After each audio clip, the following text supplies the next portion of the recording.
बिस्मिल्लाहिर्रहमानिर्रहीम, अस्सलाम वालेकुम। मैं हूं सलीम खालिक और आप देख रहे हैं cricket corner. Pakistan cricket team तो फारिग है, लेकिन पीएसएल हो रही है और हम सबको इंतज़ार रहता है पीएसएल का। तो आपकी मुलाकातें करवा रहे हैं प्लेयर्स के साथ। आज हमारे गेस्ट होंगे शादाब खान, इस्लामाबाद यूनाइटेड के कप्तान, तीसरा टाइटल जीतने के लिए बहुत ज़्यादा पुरअज़म हैं। उनसे पूछेंगे टीम की तैयारियां क्या हैं, उनकी अपनी फॉर्म कैसी है। तो बातचीत का आगाज़ करते हैं। शादाब, बहुत शुक्रिया आपने वक्त दिया। सबसे पहले ये बताएं कि टाइटल जीते हुए बहुत ज़्यादा वक्त नहीं हो गया इस्लामाबाद यूनाइटेड को, और क्या वजूहत लगती हैं आपको? जी बिल्कुल सलीम भाई, बहुत ज्यादा गैप आ गया। हम करीब पहुंचे हैं लेकिन अभी वो फिनिश नहीं कर पाए। तो होपफुली जो चीजें कमी रह गई थी लास्ट कपल ऑफ ईयर में, जो हमें फील हो रहा था कि वो इस चीज में हमारी टीम में कमी है, तो हमने कोशिश की है कि वो चीज को फुलफिल किया जाए। पेपर में तो हमने फुलफिल कर दिया, होपफुली वो अब ग्राउंड में भी अपनी परफॉर्मेंस से फुलफिल करेंगे। आपकी टीम के हवाले से कहा जाता है कि डेटा बेस्ड ज़्यादा चलती है और इन्हिसार आपका इसी पे होता है, चाहे वो टीम सेलेक्शन हो या मैच में जो हिकमत अमली बनानी हो कोई। लेकिन गुज़िश्ता कुछ सालों से हम देख रहे हैं कि परफॉर्मेंस अच्छी बेहतर तो है, लेकिन वो जो इस्लामाबाद यूनाइटेड शुरू में थी वो नज़र नहीं आ रही। तो क्या इस बार कोई स्ट्रेटेजी पे चेंज लाएंगे? सलीम भाई, देखिए रिजल्ट वो चैंपियन नहीं मान रहे, लेकिन मुझे लगता है कि अगर आप रिजल्ट वैसे देखें जो ग्रुप स्टेज में, तो हम टॉप 2 में या टॉप 3 में फिनिश कर रहे हैं। लास्ट 3 ईयर से हम ऐसे फिनिश ही कर रहे हैं।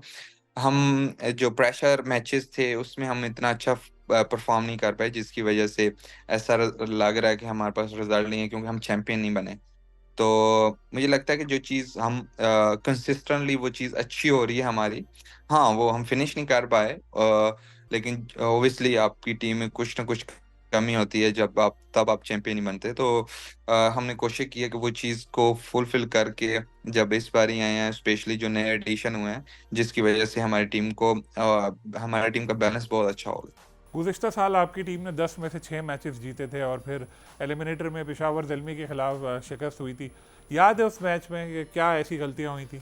देखिए, वो अगर वो वाला मैच भी देखा जाए, तो मोस्ट ऑफ द मैच हम डोमिनेट कर रहे थे। लास्ट 6 या 5 ओवर में हम मैच वहां से हारे। हम पूरे मैच में मेरे ख्याल से हमने 5-6 ओवर अच्छे नहीं खेले थे, जिसकी वजह से वो हम मैच हारे थे। तो मुझे लगता था कि जिस तरह के हमारा एक ही आउट था और 60 रन, शायद 55 और 60 रन रहते थे इस लास्ट 6 ओवर में, तो वो चेज होने चाहिए थे, वो हमारे से चेज नहीं होते। ओब्वियसली हम प्रेशर को उस तरह अडॉप्ट नहीं कर पाए, जिसकी वजह से वो हुआ। लेकिन ओब्वियसली आपके चैंपियन प्लेयर्स मंगवाए हैं, तो होपफुली उन एडिशन से वो चीज़ जो हमारी कमी रह गई है, तो वो पूरा करेंगे वो लोग। एक बड़ी मुनफरिद चीज़ इस बार नज़र आ रही है, शाह ब्रदर्स, तीन भाई एक साथ एक ही टीम में। तो वो खेलेंगे भी या बस वैसे ही आपने लिया है? खैर, नसीम का तो दुनिया भर में लोग जानते हैं अपनी सलाहियतों का, लोहा मनवा चुके हैं। दूसरे भाई उनके, उन्होंने बड़ा ज़बरदस्त परफॉर्म किया अंडर 19 में। तो इस सिलेक्शन के हवाले से ज़रा कुछ बताइए। देखिए सलीम भाई, वो ओब्वियसली हमारे कल्चर ऐसा है कि शायद कोई भाई हो या बेटा हो किसी का, या किसी का भतीजा हो या पोता हो, तो वो हमारा वही होता है कि यार ये उस सिस्टम की वजह से ही इस टीम में आया। तो ऑब्वियसली ऐसा, क्योंकि नसीम का भी यही था, वो बेचारा वो टेंशन में भी खुद बहुत घूम रहा था कि यार, वो तो हमें मना भी कर रहा था कि यार मेरे भाइयों को ना लो। लेकिन ऑब्वियसली हमने अपनी टीम को देखना था, और जो हमें बेस्ट ऑप्शन लगे, स्पेशली इमर्जिंग कैटेगरी सबसे इम्पोर्टेंट कैटेगरी होती है, क्योंकि अगर आपके इमर्जिंग अच्छे हैं, तो आपका टीम का कॉम्बिनेशन बहुत अच्छे तरीके से बनता है। और हुनैन 2 सीजन से जिस तरह परफॉर्मेंस दे रहा था, अवैध जिस तरह हमने उसको देखा था अंडर 19 में, तो ओब्वियसली हमें पूरा यकीन था कि हम इंशाल्लाह, हमें तो यकीन नहीं था कि अवैध हमारी बारी तक बचेगा, लेकिन वो हमें बचा। तो डेफिनेटली हम चाह रहे थे कि अवैध को लिया जाए, क्योंकि हमें नजर आया शायद कि उसमें वो टैलेंट है कि वो आगे जाके, क्योंकि हमारे इस्लामाबाद यूनाइटेड की ये खूबी है कि हमारे इमर्जिंग प्लेयर ही पाकिस्तान को खेले। तो हम चाह रहे थे कि ये इमर्जिंग प्लेयर आए, होपफुली यहाँ से वो पाकिस्तान खेलें। तो तीनों, और नसीम का तो सबको ही पता है, लेकिन मुझे लगता है कि वो दोनों बहुत ज्यादा टैलेंटेड है, और उन्होंने बहुत अच्छी परफॉर्मेंसेस दी हैं, जिसकी वजह से वो इस्लामाबाद यूनाइटेड का हिस्सा है।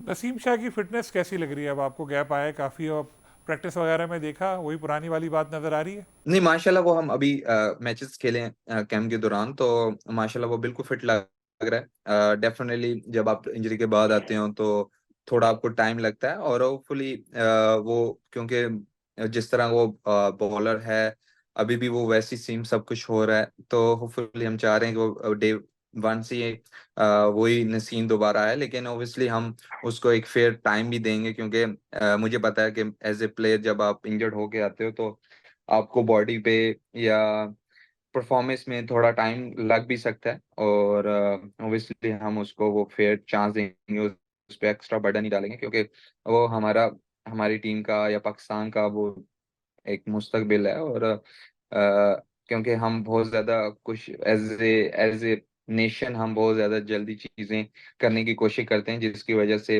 हम शॉर्ट टर्म हमें सक्सेस मिलती है। तो कंसिस्टेंट सक्सेस के लिए आपको थोड़ा पेशेंस रहना पड़ता है, तो होपफुली हम उसके बारे भी पेशेंस रहे।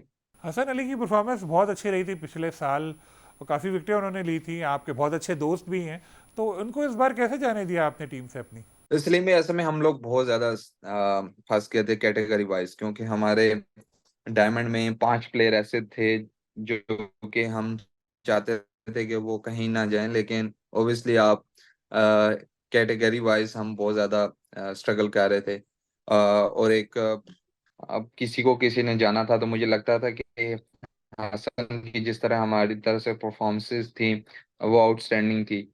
लेकिन एक जो, हाँ, आपको मैंने पहले भी बोला कि हमारे कल्चर में एक एक्स्ट्रा बर्डन तो रहता है, उस पे भी दोस्ती वाला टैग था कि वो दोस्ती की वजह से तो वो टैग भी हट गया, और ओबियसली एक नई फ्रेंचाइज में गया। जिस तरह शानू भाई हैं या उनके, क्योंकि जिस तरह की उसकी नेचर है, तो मुझे लगता है कि उस टीम वो भी टीम उसको सूट करती थी, इस्लामाबाद के साथ साथ वो भी टीम सूट करती थी। तो हाँ, बड़ा मुश्किल था डिसीजन, लेकिन क्योंकि हम कुछ और कर नहीं सकते थे, जिसकी वजह से उसको जाने दिया। तो हसन अली के जाने के बाद सुना है आजम खान रोटी ग्रुप के नए मेंबर बन गए आपकी। देखिए, हमारी टीम में कोई भी आता है वो रोटी ग्रुप का वैसे ही मेंबर बन जाता है, तो बस वो सारी जितने भी नए आते हैं या पुराने आते हैं, तो वो हमेशा ही रोटी ग्रुप का हिस्सा होते हैं, क्योंकि हम सब लोग इकट्ठे बैठते हैं, इकट्ठा खाना खाते हैं।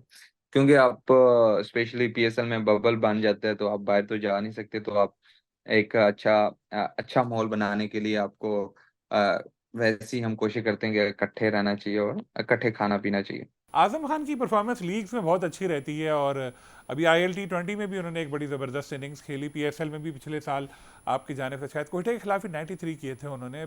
लेकिन कुछ लोग ये भी कहते हैं कंसिस्टेंट नहीं है इतने वो, क्या आप मुत्तफिक हैं, या आजम ने अब तक जितना परफॉर्म किया है आपको लगता है बहुत अच्छा खेल रहे हैं वो? नहीं, हमारे लिए तो अगर आप देखें तो वो कंसिस्टेंट परफॉर्मेंस कर रहा है, और जिस नंबर पे वो खेलता है वो कंसिस्टेंट परफॉर्मेंस, हम सिर्फ नंबर्स ही देखते हैं कि यार इसने इतना स्कोर किया है। वो मुझे लगता है कि हमारी टीम को जिस तरह, अगर हमारे टीम के ओपनर्स लंबा खेलते हैं, तो ऑब्वियसली जब उसके पास बॉलिंग कम होगी तो शायद वो उस तरह कंसिस्टेंट ना हो, और लेकिन जो इम्पैक्टफुल इनिंग्स होती हैं वो बड़ी इंपॉर्टेंट होती हैं, और जिस तरह का उसने हमारी तरफ से परफॉर्मेंस दी है, उसकी कोई ऐसा कोई डाउट ही नहीं है कि वो हमेशा हमारे लिए परफॉर्म किया, और हमें पूरा यकीन है कि वो इसी तरह हमारे लिए परफॉर्म करता रहेगा। और क्योंकि ये नंबर सलीम भाई, असल में ना हमें मुझे लगता है कि इतना आइडिया नहीं होता कि ये वाले नंबर्स हैं, ये बहुत मुश्किल है स्पेशली T20 क्रिकेट में, क्योंकि अगर आपके ओपनर्स लंबा खेल रहे हैं तो आपके पास बॉलें इतनी कम होती हैं कि लोग सिर्फ अगर मैच नहीं देख रहे तो वो स्टैट्स देखते हैं कि यार ये चलो पहली दूसरी बॉल पे आउट हो गए।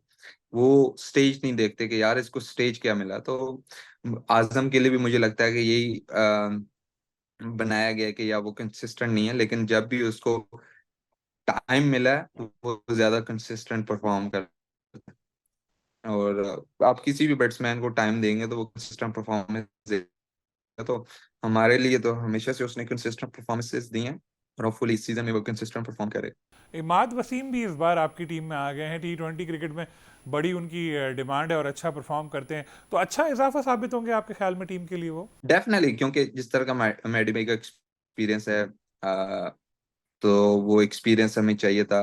और देखें, उनके आने से हमारा और ज्यादा कॉम्बिनेशन अच्छा बन जाएगा, क्योंकि मेरे और मैडी भाई के आने की हम जब दोनों इकट्ठे खेलेंगे तो हमारी बैटिंग भी डेप्थ बड़ी हो जाती है, और हमारी बॉलिंग के ऑप्शन भी बहुत ज्यादा हो जाते हैं। तो डेफिनेटली वो पिचेस और कंडीशन के हिसाब से हमारे पास एट अ टाइम 6 से 7 ऑप्शन होंगे तो वो बेस्ट होता। एक फैसला थोड़ा सा अजीब लग रहा है, जो लोग कह रहे हैं कि रोमान रईस वैसे तो इतनी क्रिकेट खेल नहीं रहे, लेकिन आपने उनको टीम में लिया है पीएसएल की, तो इसके पीछे क्या वजूहात हैं? नहीं वो देखें, हम नजर रख रहे थे, लेकिन वो क्रिकेट खेल रहा है डेफिनेटली। वो यूएसए वगैरह में क्रिकेट खेल रहा था, अभी टी10 वगैरह खेल रहा था,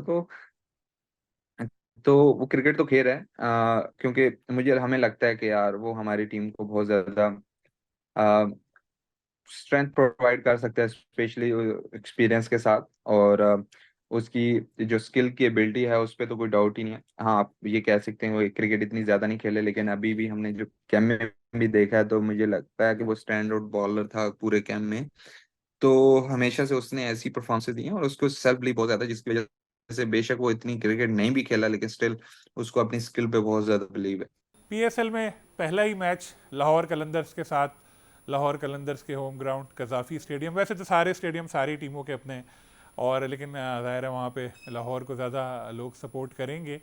तो शाहीन शाह अफरीदी से मुलाकात हुई आपकी पोलो ग्राउंड पे ट्रॉफी की रोनुमाई के मौके पर, तो खबरदार कर दिया उनको कि भाई बस आ रहे हैं हम लोग, तैयार रहना? नहीं है, कोशिश करते हैं कि बातों से खबरदार ना किया जाए, एक्शन से किया जाए। तो अभी तो स्टार्ट होना है। जब आप टूर्नामेंट स्टार्ट होता है तो बहुत सारी चीजें ऊपर नीचे होती हैं, तो होपफुली ये सीजन हमारी ज्यादा अच्छा साबित हो। और कोशिश तो हमारी पूरी है, और सब टीमों की यही होगी ऑब्वियसली, क्योंकि जो भी टीम आती है वो चैंपियन बनने आती है। जो भी प्लेयर जाता है टीम में टूर्नामेंट खेलने जाता है वो प्लेयर ऑफ द टूर्नामेंट बनना चाहता है। तो सेम चीज हमारी टीम की भी है। और होपफुली के जो हम फिनिश टच नहीं कर पाए वो इस सीजन में हम करें। आपकी अपनी परफॉर्मेंस कुछ अरसे से इतनी अच्छी नहीं थी, आपने खुद एतराफ़ भी किया था इसका। अब फिटनेस मसाइल फिर हुए, तो ये जो आपको वक्त मिला, थोड़ा आराम भी किया, फिर क्रिकेट भी खेली, लीग खेली एक आपने, तो अब पीएसएल के ज़रिए क्या समझते हैं आपके पुरानी फॉर्म दोबारा हासिल करने का मौका मिलेगा आपको? सलीम भाई बिल्कुल, क्योंकि जब भी मैं थोड़ा सा स्ट्रगल किया तो पीएसएल के बाद मेरा अच्छा कमबैक हुआ है। तो डेफिनेटली ये चीज मेरे माइंड में थी, और जब मैं इंजर्ड भी था तो सिर्फ यही माइंड सोच रहा था, क्योंकि ये पीएसएल आ रहा है तो इसमें दोबारा खुद को प्रूव करना, क्योंकि इंजरी के बाद आपको दोबारा से जीरो से स्टार्ट करना पड़ता है और आपको प्रूव करना पड़ता है कि जिस तरह के आप प्लेयर हैं आपको प्रूव दोबारा से करना पड़ता है। तो बिल्कुल ये माइंड में था, और अभी अपॉर्चुनिटी है इंशाल्लाह कि पीएसएल में खुद को अगेन प्रूव करूं, क्योंकि आप जब इंजर्ड होते हो तो आपको दोबारा से क्रिकेट स्टार्ट करनी पड़ती है जीरो से, क्योंकि हम लोग बहुत जल्दी चीजें भूल जाते हैं, तो इसकी वजह से दोबारा आपको हमेशा से प्रूव करना पड़ता है। तो होली इस पीएसएल में दोबारा प्रूव करूंगा मैं। आपकी टीम में जो फॉरेन प्लेयर्स हैं उनमें से किससे बहुत ज़्यादा तवक्कुआत हैं आपको कि यार ये बंदा जो है मुझे टूर्नामेंट जितवाएगा? देखिए, हमारे सारे फॉरेन प्लेयर्स काफी अच्छे हैं। अगर सलीम भाई मेरे से पूछा जाए तो मुझे लगता है कि जो भी जिस टीम के लोकस प्लेयर अच्छा परफॉर्म करेंगे वो टीम ज्यादा अच्छा बेहतर परफॉर्म करेगी। ऑब्वियसली फॉरेन प्लेयर्स आपकी वो नीड होते हैं, और हमारी टीम की है, लेकिन मुझे लगता है कि जब तक आपकी लोकल कोर अच्छी नहीं होगी तो आपकी टीम स्ट्रगल करती है, क्योंकि आपके 7 प्लेयर लोकल खेलते हैं और 4 ओवरसीज खेलते हैं। तो मुझे लगता है कि जिस तरह के हमारे लोकल्स प्ले या ओवरसीज प्ले लग रहे हैं, अच्छी फॉर्म में लग रहे हैं, जितने भी रिसेंटली वो क्रिकेट खेलते आ रहे हैं तो काफी अच्छी फॉर्म में लग रहे हैं। और हमारे फॉरेन प्लेयर्स हमेशा से आपको पता है, एलेक्सियस, कॉलिन मनरो, अभी जॉर्डन कॉक्स आए हैं, तो उससे हमारी बिल्कुल बैटिंग में स्ट्रेंथ बहुत ज्यादा बढ़ती है। उस तरह हमारे टैम में जबर मकॉय उसकी और मैथ्यू फोर्ड, तो वो हमारी बॉलिंग में हमारी स्ट्रेंथ बनाते हैं। तो एक अच्छा कॉम्बिनेशन है ओवरसीज और हमारे लोकल प्लेयर्स का। तो लेकिन मैं मोस्टली मुझे लगता है कि जो लोकल जो जिस टीम के लोकल प्लेयर अच्छा परफॉर्म करेंगे वो टीम ज्यादा सक्सेस पाएगी। अब आखिर में ये बता दें कि अगर तीसरे टाइटल की तरफ जो पेशकदमी कर रहे हैं आप, तो किस टीम को अपनी राह में सबसे बड़ा खतरा समझते हैं? मुझे ऑन द पेपर इस टाइम मुझे लगता है कि सबसे बेस्ट टीम क्वेटा ग्लैडिएटर की है, लेकिन ये सलीम में पेपर की बात है, पेपर में सब टीमें अच्छी लग रही। ये मेरी अपनी पर्सनल है कि मुझे लगता है कि वो टीम ज्यादा अच्छी बैलेंस बनी हुई है, लेकिन टूर्नामेंट में कौन सी टीम कैसे खेलती है वो उस पे तो हम पता नहीं है कि, लेकिन ऑन पेपर वो टीम मुझे लगता है कि अच्छी लग रही है। बहुत बहुत शुक्रिया शादाब। शादाब खान की गुफ्तगू आपने सुनी। वो पीएसएल में अपनी टीम को तीसरा टाइटल जितवाने के लिए बेचैन है और उनका कहना था कि फिनिशिंग नहीं हो पा रही थी, लेकिन इस बार वो जो खामी है उसको ख़त्म करेंगे। एक बात बड़ी इंपॉर्टेंट इन्होंने कही कि पीएसएल में फॉरेन प्लेयर से ज़्यादा लोकल प्लेयर्स जो हैं उनकी परफॉर्मेंस ज़्यादा अहमियत रखती है और वो मैचेस जितवाते हैं। नसीम शाह के हवाले से उन्होंने कहा कि उन्हें एहतियात से इस्तेमाल किया जाएगा क्योंकि वो फिटनेस मसाइल के बाद सामने आ रहे हैं। ये भी कहा कि उन 3 भाइयों को लेने की वजह कोई ये नहीं है कि भाई नसीम के भाई हैं तो ले ले, दोनों बाकी भाई भी बहुत बासलाहियत है। बल्कि उन्होंने ये भी बताया कि नसीम ने मना भी किया था कि उनके भाइयों को ना लें। फिर इंशाल्लाह किसी और गेस्ट के साथ आपसे मुलाकात होगी। अल्लाह हाफिज़।